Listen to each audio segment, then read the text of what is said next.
Assalamualaikum warahmatullahi wabarakatuh. Perkenalkan, nama saya Nurmela Juraida, peserta dari Kuliah Pengabdian Masyarakat atau KPN tahun 2021, Prodi Ilmu Al-Quran dan Tafsir, Fakultas Usuluddin Adat dan Dakwah, YAIN Langsa.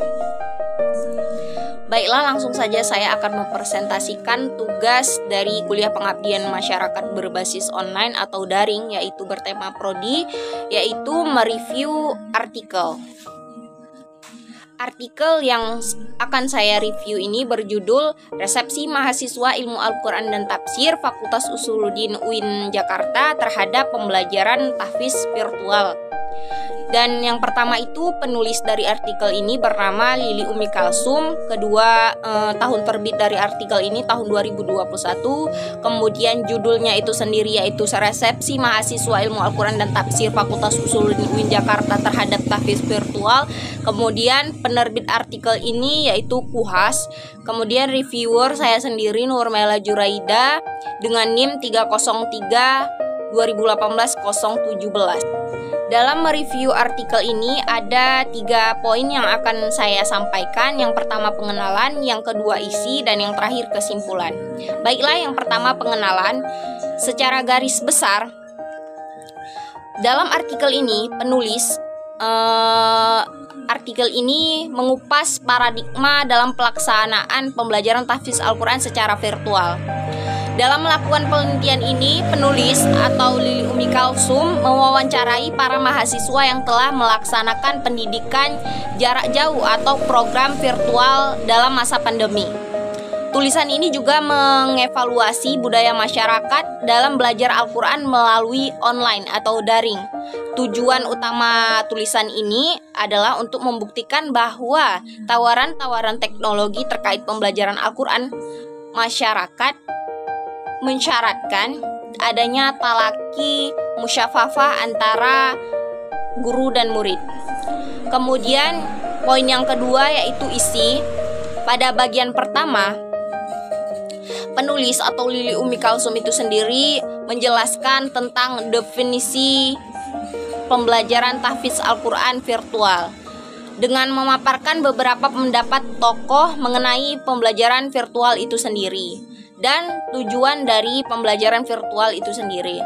Kemudian penulis juga meletakkan di artikel ini penjelasan definisi pembelajaran virtual menurut beberapa tokoh itu, yaitu dari Wilson, kemudian ada dari tokoh Mudia Alzeta, menjelaskan bahwa pembelajaran virtual merupakan lingkungan pembelajaran berbasis komputer yang relatif terbuka dan memungkinkan mahasiswa atau siswa untuk secara aktif berinteraksi satu sama lain dan memperoleh akses pada berbagai sumber belajar.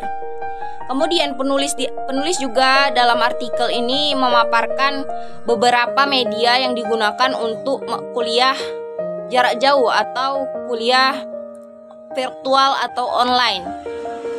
Yang pertama ada Radar atau rapat daring UIN Jakarta. Kemudian yang kedua ada Zoom Video Communication atau yang biasa kita sebut Zoom Cloud Meeting. Yang ketiga ada video call via WhatsApp. Yang keempat ada Google via email, Google Classroom via email. Kemudian yang terakhir ada Google Meet. Nah, pada bagian kedua di artikel ini, penulis menjelaskan tentang sejarah tahfiz Al-Quran di Prodi Ilmu Al-Quran dan Tafsir UIN Jakarta. Yaitu penulis memaparkan bahwa menurut Bustamin, cikal bakal lahirnya kuliah tahfiz Al-Quran ini dari induk kurikulum tilawah, praktik tilawah, di mana tujuan dari mata kuliah ini adalah untuk menyiapkan mahasiswa supaya mampu membaca Al-Quran dengan baik dan benar, mampu melafalkan dengan benar masing-masing huruf, kemudian mampu membedakan masing-masing bacaan dan ilmu tajwid, kemudian mampu menerapkan kesemuanya ke dalam setiap ayat Al-Quran dengan sempurna.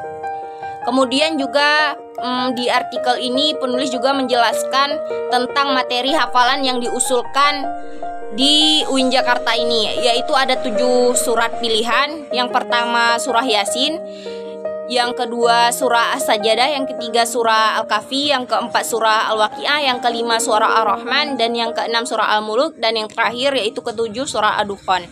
Kemudian penulis juga menjelaskan atau memaparkan proses pembelajarannya pada artikel ini. Adapun proses pembelajarannya, ketujuh surat tersebut dimasukkan dalam desain rencana pembelajaran atau disebut juga dengan silabus atau rencana pembelajaran atau RPS. Di dalam RPS tersebut, tahfiz Al-Quran dijelaskan bahwa sebelum memulai menghafal surah-surah tersebut, murid atau mahasiswa diharuskan menguasai pengetahuan tentang tahfiz Al-Quran, terkait tahfiz Al-Quran. Kemudian pada artikel ini juga menjelaskan mengenai resepsi mahasiswa ilmu Al-Quran dan tafsir Fakultas Usuluddin UIN Jakarta terhadap pembelajaran tahfiz virtual, baik dari pandangan positifnya maupun pandangan negatifnya. Penulis artikel ini langsung mewawancari beberapa mahasiswa. Ada 16 mahasiswa yang merespon positif, antaranya menanggapi bahwa menghafal Al-Quran dapat menjadi doa apresiasi menghafal Al-Quran. Dua di antaranya menanggapi bahwa menghafal Al-Quran dapat menjadi doa. Kemudian apresiasi menghafal Al-Quran di masa pandemi ini juga memiliki kesan dan hikmah tersendiri bagi mahasiswa prodi ilmu Al-Quran dan tafsir. Kemudian resepsi lain bagi para mahasiswa itu di artikel ini tidak terlalu sulit dalam mencari waktu luang untuk proses menghafal. Nah, adapun tanggapan negatif di artikel ini dari mahasiswa yaitu kurang efektif dari mahasiswa, yaitu dari koreksi guru, tidak seefektif non virtual dan sulit mencari waktu untuk menghafal di rumah. Kemudian yang terakhir, kesimpulan.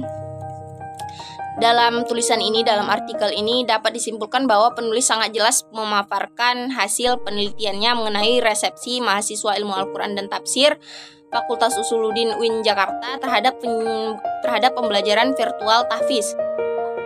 Bahasa yang digunakan pun sangat mudah dipahami.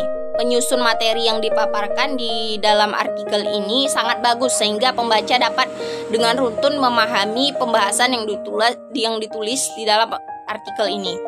Kekurangannya adalah di dalam pembahasan materi tentang resepsi mahasiswa ilmu Al-Quran dan tafsir terhadap pembelajaran virtual tahfiz Al-Quran, penulis di dalam artikel ini memaparkan mengenai aplikasi virtual yang digunakan dalam pembelajaran virtual atau online. Akan tetapi penulis tidak menjelaskan lebih dalam bagaimana kekurangan atau kelebihan dari aplikasi atau media-media yang digunakan dalam pembelajaran virtual tersebut. Baiklah, mungkin sampai di sini saja yang saya dapat sampaikan. Lebih kurang saya mohon maaf. Wabillahi taufiq wal hidayah. Wassalamualaikum warahmatullahi wabarakatuh.